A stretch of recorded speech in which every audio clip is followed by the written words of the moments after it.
Jammu Kashmir police sub inspector भर्ती को सरकार ने रद्द कर दिया है और सीबीआई प्रोब के लिए भी जो है सिफारिश कर दी है। इसके बाद वो तमाम अटकलें वो जो छात्र लगा रहे थे, जो मेरिटोरियस थे, कि सरकार जो है इसे रद्द ना करे और पीईटी की तरफ आगे बढ़े, तो उस पर बिल्कुल विराम लग गया है और साफ तौर पर सरकार ने यह भी कह दिया है कि जल्द दोबारा रिक्रूटमेंट की जाएगी। लेकिन सबसे बड़ी बात, इतने लंबे वक्त के बाद जेकेपीएसए की रिक्रूटमेंट होती है और उसके बाद स्कैम के बाद रद्द हो जाती है। बहुत सारे लोगों का इसमें जो भविष्य है वो अधर पे लटक गया है। मेरे साथ एडवोकेट अंकुर शर्मा है एकजुट जम्मू से, और इनसे ही मैं बात करना चाहूँगा। सर, मुझे ये बताइए, लोगों ने स्टूडेंट्स ने बहुत लंबा इंतज़ार किया, बहुत तैयारी करते रहे, वो बीच में कोविड आ गया, जो एग्ज़ाम्स वक्त से पहले होने थे वो नहीं हुए, डिले हुए, और एग्ज़ाम होने के बाद जैसे ही रिजल्ट आता है तो चौंकाने वाला स्कैम जो है वो सामने आ जाता है। तो सरकार, क्या ये सही किया सरकार ने इसको रद्द करके? क्योंकि बहुत सारे ऐसे कैंडिडेट्स हैं जिनका लास्ट अटैम्प्ट था, अब वो शायद आगे अटैम्प्ट ना कर पाएँ। देखिए, बहुत दुर्भाग्यपूर्ण परिस्थिति है कि जम्मू कश्मीर में कोई भी ऐसा पब्लिक एम्प्लॉयमेंट को लेकर रिक्रूटमेंट का प्रोसेस नहीं है ऐसा जो स्कैम रिडन ना हो। अब ये कुछ ऐसी चीज़ें हैं जो सामने आ गई हैं। पब्लिक के प्रेशर में सरकार को एक कमेटी कंस्टिट्यूट करनी पड़ी। कमेटी ने जब इंटरनल इंक्वायरी की तो उन्हें ये धांधलियाँ नज़र आई। ये बहुत अनफॉर्चुनेट है कि जो लोग सेलेक्ट हुए थे इस एग्जामिनेशन में, उन्हें भी कोलेट्रल की तरह ये डैमेज वो इनफैक्ट फेस करना पड़ रहा है कि उनकी सिलेक्शन होने के बावजूद भी एग्ज़ाम रद्द हो गया, कैंसिल हो गया। तो ये सब चीज़ें हुई। ये मुझे लगता है कि इस कलेक्टिवली इस सिचुएशन को देख के सरकार को बहुत कड़े कदम उठाने चाहिए ऐसे लोगों के खिलाफ, कार्रवाई करके उसे उसके लॉजिकल कंक्लूजन तक पहुंचाने के लिए जो इस तरीके के स्कैम में शामिल थे।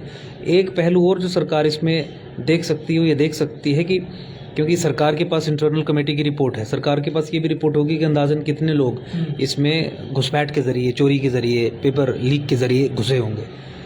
बाकी जो सिलेक्टेड कैंडिडेट्स हैं उनके लिए सरकार कुछ सोच सकती है। मुझे लगता है कि उस दिशा में भी सरकार को एक कमेटी कॉन्स्टिट्यूट करके फिर ही एक फाइनल डिसीजन लेना चाहिए था, या लेना चाहिए, क्योंकि you have to balance certain things. देखिए, सीबीआई इंक्वायरी हमारी डिमांड थी, हमने भी डिमांड किया था सीबीआई इंक्वायरी होनी चाहिए, क्योंकि देश यूटी एडमिनिस्ट्रेशन में कार्यरत जो लोग हैं और किस डिपार्टमेंट के लोग हैं, कौन कौन इसमें शामिल है, उसकी थोड़ी बहुत समझ रखते हुए मैं ये मानता हूँ कि यूटी की कोई भी एजेंसीज जांच इस इशू में जांच करेगी तो वो न्याय नहीं कर पाएगी, अल्टीमेटली सब बचेंगे। तो एक इंडिपेंडेंट एजेंसी जांच करना आवश्यक है, जांच करना भी आवश्यक है। अगर आपको यहाँ पे इस तरीके की धांधली नजर आई है तो जांच करना तो अति आवश्यक है। मुझे लगता है कि सरकार को अभी भी एक कमेटी कंस्टिट्यूट करनी चाहिए, स्टेक होल्डर्स से बातचीत करनी चाहिए। वो लोग जो सिलेक्ट नहीं हो पाए, जो लोग सिलेक्ट हो गए, कि किस तरीके से एक फार्मूला निकाला जा सकता है, किस तरीके से ये सुनिश्चित किया जा सकता है कि जो लोग पूरे इतने साल मेहनत करके शॉर्टलिस्ट हुए थे, एग्जामिनेशन में आए थे, उनके इंटरेस्ट्स को कैसे प्रोटेक्ट किया जाए।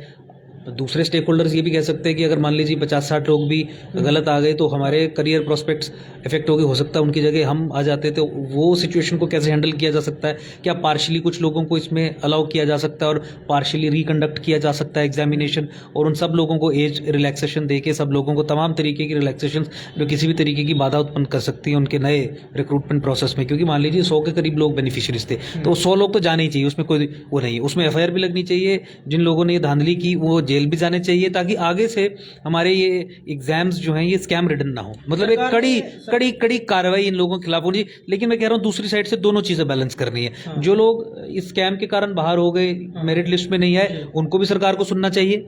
जो लोग इस मेरिट लिस्ट में हैं उनको भी सरकार को सुनना चाहिए, उनकी बात को भी सरकार को सुनना चाहिए। और अगर कुछ फॉर्मूला निकल पाता है कि मान लीजिए उसमें से कुछ परसेंटेज आपने रख ली कि उनको फिर से री एग्जामिनेशन में नहीं बैठना पड़ेगा, पिछली लिस्ट में ये साफ सुथरे लोग थे, और जो लोग सेलेक्ट नहीं हो पाए हैं उनकी भी बात सुन के कोई पार्शियल, कोई किसी तरीके का कुछ नंबर ऑफ पोस्ट्स के अगेंस्ट कंडक्ट कर सकते हैं, अधिक भी कर सकते हैं, इसमें भी कुछ लोगों को नुकसान होगा। मैं ये नहीं कह रहा हूँ कि सब लोगों को आप जो सेलेक्ट हुए उनको आप ले लीजिए, क्योंकि ऑब्वियसली अगर 100 के करीब लोग गलत तरीके से घुसे हैं तो हो सकता है कि अगर वो गलत तरीके से ना घुसे होते तो जो लोग बाहर रह गए उनकी जगह वो होते, किसी भी तरीके का परिणाम हो सकता था।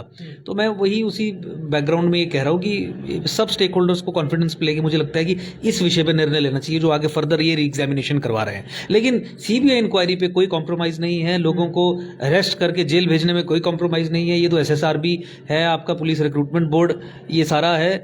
आपकी Jammu Kashmir public service commission देखो, वो स्कैम रिडन है। यहाँ ऐसे ऐसे चेयरमैन हुए जिन्होंने मेंबर्स के ही सिग्नेचर्स फज किए, डिसीजंस चेंज किए, क्योंकि वो माफिया चलाते थे अंदर रिक्रूटमेंट का। तो ऐसे लोगों को सर्विसेज में कंटिन्यू करने के लिए मेंबर्स से ही धोखा, कॉन्स्टिट्यूशनल अथॉरिटीज से ही धोखाधड़ी कर रही हैं। ऐसी भी चीजें आपके सामने आई हैं। मुझे लगता है कि जब तक सीरियस क्रैकडाउन नहीं होगा ये रिक्रूटमेंट एजेंसीज के ऊपर, तब तक मुझे लगता है कि जम्मू कश्मीर में बच्चों का जो भविष्य है वो अधर में ही लटका रहेगा और ये चोरी चकारी करते ही सरकारी संस्थान भरे जाएंगे। अब आप देखिए कि हमारे इंस्टीट्यूशंस को कैसे खोखला बनाया जाता है। मेरिटोरियस कैंडिडेट आएंगे नहीं अगर आप धोखाधड़ी से लोगों को पेपर भेज के लोगों को भर्ती करेंगे, नकल करवा के लोगों को भर्ती करेंगे, सिफारिश पे लोगों को भर्ती करेंगे, पैसे लेके लोगों को भर्ती करेंगे, तो हमारे इंस्टीट्यूशंस का क्या हाल होगा। आज जम्मू कश्मीर अगर करप्शन में नंबर 1 है तो उसका बहुत बड़ा कारण ये है कि हमारी रिक्रूटमेंट एजेंसीज खुद करप्शन रिटर्न है और वो इस तरीके के थर्ड रेटर्स को सिलेक्ट करके भेजती हैं जिनका पूरा उद्देश्य जीवन में करप्शन को एक इंस्टीट्यूशनलाइज करके चलाने का रहता है। And you see the results are out before you. हर जगह पे जहां आप हाथ डालिए वहां चोरी चकारी है, जहां आप हाथ डालिए वहीं स्कैम है। लेकिन अगर हम इसको एनालाइज करें चीज़ों को तो ये देखा जाता है कि अगर 97,000 बच्चे इसमें अपेयर हुए थे एग्ज़ाम में, और बच्चे भी ये कह रहे हैं कि उसमें से अगर कोई 1% के तकरीबन कोई निकलता है इन्वॉल्व, तो 1% के पीछे आप बाकी 99% को तो आप उनको तो ख़राब मत कीजिए, तो उसको लेकर भी उनकी सुनवाई होना ज़रूरी है बहुत ज़्यादा। नहीं तो बहुत वैलिड आर्ग्यूमेंट है। मैंने यही कहा कि ये आर्ग्यूमेंट उन बच्चों का बहुत वैलिड है कि अगर मान लीजिए 1% या 2% या 5% लोगों ने धांधली की है तो दे शुड बी पिनलाइज्ड। इन लोगों को पिनलाइज क्यों किया जा रहा है? पर मैं ये भी कह रहा हूं कि जो बच्चे सेलेक्ट नहीं हो पाए इस धांधली के कारण, अब स्टेक होल्डर्स, दोनों ही स्टेक होल्डर्स को कॉन्फिडेंस में लेके या क्या क्या आर्ग्यूमेंट्स हो सकते हैं उनको दिमाग में रख के सरकार को ये फैसला लेना चाहिए था जो कैंसिल करने का हुआ है। अभी भी समय है, सीबीआई इंक्वायरी होनी है, एफआईआर लगनी है, लोगों को अरेस्ट होना है। जो बच्चे भी धोखाधड़ी से बीच में घुसे थे उनको भी बाहर जाना है। मैं बाकी लोगों की बात कर रहा हूँ जो सिलेक्ट हो गए और जो सिलेक्ट, ये आर्ग्यूमेंट भी आप एस्टैब्लिश कर सकते हैं ना कि अगर वो 50 बच्चे जो नकल मार के अंदर आए अगर वो नहीं हुए होते तो मैं भी अंदर हो सकता था। इस आर्ग्यूमेंट को भी एड्रेस करना है, तो इस चीज के लिए भी रास्ता निकालना है। और वो भी ठीक है जो बच्चा सेलेक्ट हो गया उसके तो अदरवाइज वो मेरिटोरियस है तभी सेलेक्ट हुआ है, लेकिन उसकी प्रोबेबिलिटी कितनी थी। तो ये कुछ टेक्निकल चीजें दिमाग में रख के कि कैसे न्याय किया जा सके, कैसे दोनों कंपीटिंग पार्टीज के इंटरेस्ट्स को बैलेंस किया जा सके, इसके ऊपर एक व्यापक चर्चा के साथ एक बढ़िया से एक डिसीजन लेने की ज़रूरत है जो एलजी एडमिनिस्ट्रेशन को लेना चाहिए। हम स्वागत करते हैं कि एलजी एडमिनिस्ट्रेशन ने बहुत तत्परता दिखाई, कमेटी कॉन्स्टिट्यूट की, रिकमेंडेशंस आई और निर्णय लिया। कैंसिलेशन को लेके मुझे लगता है कि थोड़ी और चर्चा की जरूरत है। एक और चीज़ भी जुड़ गई है। ये तो कह रहे थे कि जम्मू कश्मीर सब इंस्पेक्टर भर्ती में तो हुआ है, वो तो दिख रहा सामने।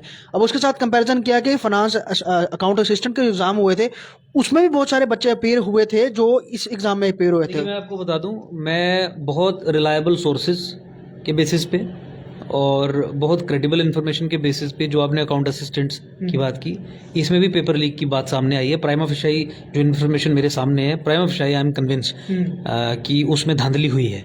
उस पर भी जांच होनी चाहिए, क्योंकि जहां आपको पता लगता है कि इस तरीके की पब्लिक एम्प्लॉयमेंट में, रिक्रूटमेंट में इस तरीके की चीज़ें हो रही हैं, आपको बख्शना नहीं है। देखिए, कुछ लोगों को नुकसान हो सकता है, कुछ बच्चों को फेस करना पड़ेगा, लेकिन कुछ ही बच्चों को फेस करना पड़ेगा, आने वाली हमारी जनरेशन को फेस नहीं करना पड़ेगा। मान लीजिए कल को अल्टीमेटली कैंसिल ही करना पड़ता है, ये कर तो इन्होंने दिया लेकिन अगर चर्चा करने के बाद भी कैंसिल करना पड़ता है, तो ये ठीक है। मैं समझ सकता हूँ कि इंडिविजुअल लेवल पे तो बहुत बड़ा धक्का है, बहुत बड़ा नुकसान है, उन बिना कसूर के उनको आपने वो किया, पनिश किया। लेकिन अगर नहीं आप डिसाइसिव तरीके से एक्ट करेंगे इन केसेस में, तो फिर ये सिस्टम्स आगे चलते रहेंगे। आप हर बार नॉन मेरिटोरियस लोग, लेकिन सवाल बड़ी रिक्रूटमेंट एजेंसीज पे भी उठता है, जेकेएसएसबी पे भी है, जेकेपीएससी पे भी है। मैं आपको काट इसलिए रहा हूँ क्योंकि सवाल उठाने की बात ही नहीं है। जेकेपीएससी हो, एसएसआरबी हो, these institutions have been dens of corruption, nepotism, mafia इन्होंने चलाया है एम्प्लॉयमेंट का।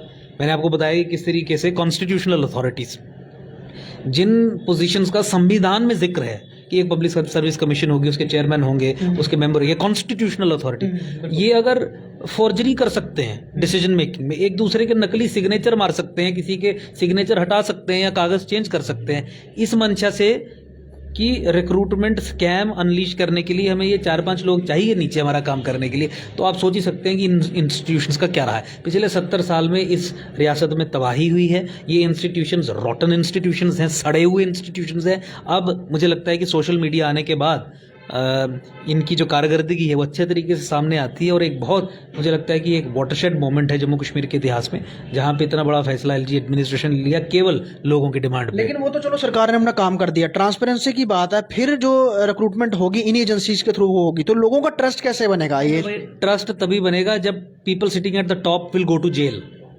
आपको लगता है ऐसा मुमकिन है? देखिए, मुमकिन हमारे पास चॉइस कोई नहीं है। अगर ये सरकार उसे मुमकिन नहीं बनाती है तो मुझे लगता है कि सरकार को लोगों को खत्म कर देना अभी चाहिए। बड़े सारे लोग ये भी कह रहे हैं कि पुलिस सब इंस्पेक्टर की रिक्रूटमेंट में जो धांधली हुई है, ऐसा पॉसिबल ही नहीं है कि जब तक अंदर बैठे हुए बड़े बड़े लोग जो है इसमें इन्वॉल्व नहीं है, तो क्या अंदर उन पर हाथ डालना?